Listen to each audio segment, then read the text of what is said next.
കെട്ടിട നിർമ്മാണത്തിന്റെ പേരിൽ നടന്ന അനധികൃത മണ്ണെടുപ്പ് റദ്ദാക്കി ജിയോളജി വകുപ്പ്.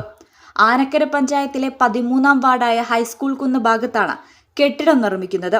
ഇതിനായി മണ്ണ് നീക്കം ചെയ്യാനുള്ള അനുമതിയും വാങ്ങി. എന്നാൽ അനുവദിച്ച സ്ഥലത്തു നിന്നും അളവിനേക്കാൾ കൂടുതൽ മണ്ണെടുത്തതായാണ് ജിയോളജി വകുപ്പിന്റെ പരിശോധനയിൽ കണ്ടെത്തിയത്. ഇതിന്റെ അടിസ്ഥാനത്തിലാണ് മണ്ണെടുക്കാനുള്ള അനുമതി റദ്ദ് ചെയ്തത്.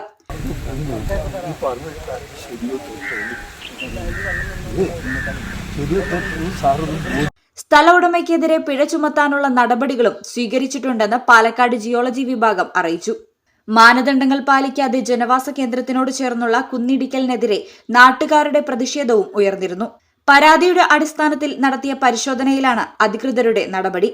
ജനങ്ങളുടെ ആശങ്ക പരിഹരിച്ചതിനു ശേഷം മാത്രമേ മണ്ണെടുപ്പ് നടത്താവൂ എന്ന് പ്രസിഡന്റ് ജിയോളജിസ്റ്റിനെ അറിയിച്ചതിനെ തുടർന്ന് മണ്ണെടുപ്പ് താൽക്കാലികമായി നിർത്തിവച്ചിരിക്കുകയാണ്. ഞങ്ങളെപ്പറ്റി നിങ്ങൾക്കല്ലേ കൂടുതൽ അറിയുന്നത്? പരിശുദ്ധിയുടെ സുവർണ പാരമ്പര്യം. Hayat golden diamonds, Valanchery.